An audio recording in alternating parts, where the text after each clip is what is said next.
Joining us now from Trump Tower, Donald Trump's campaign manager, Kellyanne Conway, an attorney and a close observer of this story. Kellyanne, you're a good reporter and you're a lawyer, and this got a lot of self-interest here. So tell me what you think James Comey's statement means. It means that he was in a very tough spot, Mark. If he had sat on this information and let the election go by and it was revealed later, people would cry foul. They would say, that's not fair. We had a right to know. And I think he did the right thing by putting out the statement, sending the letter to the 8 congressional chairmen. And we'll see where this leads. I mean, I think the Clinton campaign's in a very tough spot. They privately and publicly criticized Comey for having that press conference on July 5th, even though they agreed with his result in not choosing to indict her. But then he went on to say she had been reckless and careless. He testified before Congress. Everybody sees you in the shot, in the screen when he's testifying, talking about under oath how she didn't have one server, she had 13. She destroyed emails. There were confidential emails on there. There was national security information on there. So this just is the next chapter in all of that, and we'll see where it leads. But I think it does play into what people's reluctance about Hillary Clinton already is. They don't trust her. They don't much like her, and this doesn't help for somebody who is calling on Comey today, ironically, to be transparent and be honest and have full disclosure and immediacy. She's never practiced that herself, particularly when it comes to the first investigation. I just think many Americans will say, how many times have my friends and neighbors been under FBI investigation? If the answer is 2, your neighbor is Hillary Clinton. People know this isn't normal unless there's a there. So, Kellyanne, just in your answer just now and earlier today on your Twitter feed, you obviously took a shot at the Podesta statement for being kind of inconsistent or hypocritical in terms of calling for a full disclosure. I agreed with him. Well, okay, so that's my question. You had a little bit of a barb there. But my question is just as a matter of what would you like to see Director Comey do now? Would you like to see him come forward in the next 24 hours and explain exactly what this is all about? Well, I have a sense of humor on Twitter and elsewhere. I know that's difficult for some people to swallow. However, and I will continue to, it's not for me to say what Director Comey should do. He is the FBI, and I want to just remind everybody, because I think it's a very tough day for Team Clinton and their supporters, including in the mainstream media, because the FBI is not the RNC. It's not the Trump campaign. It's not the vast right-wing conspiracy. It is the FBI, and it is not for me to say what he should do next. I appreciate the fact that given the information he had, he decided to go forward with it. Why do I appreciate the fact? Because I'm an American who loves this country and the principles of American democracy and believes that he should come forward when he has information like that and not let 11 days till the election get in his way. That's an artificial timeline.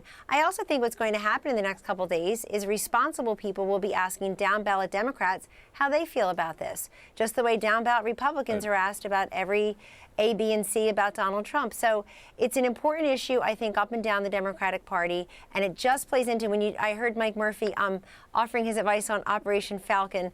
I'll take that under advisement. But in addition to that, when you look attitudinally at undecided voters, it's very clear that part of what makes them undecided at this point is they do not want to vote for Hillary Clinton. Right. They've already made that decision. So the question is, won't this push them further away from her? Probably so. But Kellyanne, let me come back to my question. You know, your candidate and your campaign were free with criticism for Director Comey when he laid out his case against Hillary Clinton, which was damning, and then just declined to prosecute. You guys have said on multiple occasions he should have, on the basis of the evidence, prosecuted her, right? Indicted her.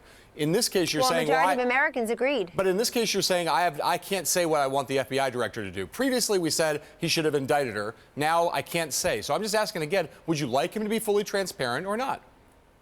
John, that's an easy one. You're asking me to judge hours after learning about this separate investigation, what Director Comey can do versus him having a press conference. And we all knew 33,000 emails had been deleted. We already know that they weren't all about yoga recipes and girl talk with her girlfriends and her daughter. We already know that she had violated what was told that she could not do at the State Department. You're asking me, the two aren't comparable. You're asking me to judge an investigation that just happened. I'm not asking you to judge. You know what I wanted to do? Kellyanne. We wanted to do his job. I'm not asking you to judge. I'm not asking you to judge any investigation. I'm just asking you whether you're for him being fully transparent or not. That's all I'm asking. I'm for him doing his job, and I'm for him having a result that's consistent with what he finds in the evidence. And I'll leave it there. I realize it's a very tough day for those who had already taken the champagne bottles off the shelf and uncorked them, calling no path left. The race is over. The polls are disastrous. The polls are not disastrous. Pre-FBI investigation announcement today, as you pointed out earlier, as Mark did, we went from -12 in the ABC Washington Post poll to -4. I predict that polls like that will continue to tighten, and we already see it in our internal polling. And we actually, Mr. Trump is just going to continue to take his case directly to the voters, and I'm sure Secretary Clinton will just ignore this issue as she does so many others. Kellyanne, I just correct you, the mistake that a lot of people make. Comey did not have a press conference. He made a public statement. He didn't take any questions from the press on this that announcement, which was less than transparent. He certainly incurred the wrath of people right, left, and center by doing that. Do you know when and how Mr. Trump learned about this development? He learned about it when the rest of us did, and it sounds like the White House and the Clinton campaign were in the same boat. I read a couple of reports that the White House found out about it through media reports. Same thing for Mr. Trump. I'm just wondering if you know what his initial reaction was to it. Well, his initial reaction was, wow. And of course, you know, you've been showing, and he came out with a statement pretty quickly because he was in New Hampshire for a campaign event. He'll be in 3 states today, very typical for him, with lots of thousands and thousands of voters at his rallies, not hundreds and hundreds. But the fact is that for him, he's been way ahead of this for a long time. Other cable stations are playing him talking about October 17th of this year, July 27th, I believe, when he was at the Doral. He made a statement. You played it. And I think that's important. He's always ahead of the curve. Even when people just denounce him and get all high-minded and angry about where's his evidence of that, he's pretty much ahead of the curve. Will this be your main message from him in the campaign for the foreseeable future? No. No, not at all. No, not at all. In fact, he just gave his second of 3 speeches today, Mark, and he mentions it at the beginning, and then he gives an entire speech. He's talking about repealing and replacing Obamacare. He's talking about his 9 or 10-point plan for his first 100 days, his reform package. So anybody who thinks that he's only talking about that is not paying attention to his speeches and taking a 45-second snippet. Do you have a TV ad in the works on this?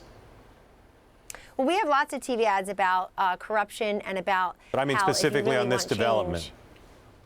Well, we've had scripts suggested to us today, and our fundraising is off the charts yet again. I mean, our small dollar fundraising is incredible, and at moments like this, it spikes through the roof, which they just told me upstairs is happening again.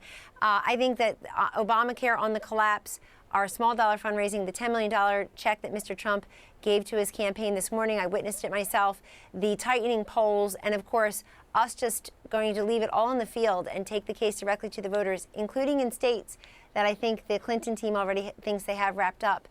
We're going to win this race, but we were going to win it before the FBI's decision today. And this just, I think, will sow further doubt, unrelated to us at all, about Hillary Clinton's fitness for office. You can't have national security briefings. You can't have access to information if you've already proven to put all of us at risk along those same lines as Secretary of State, unfit and unqualified to be president.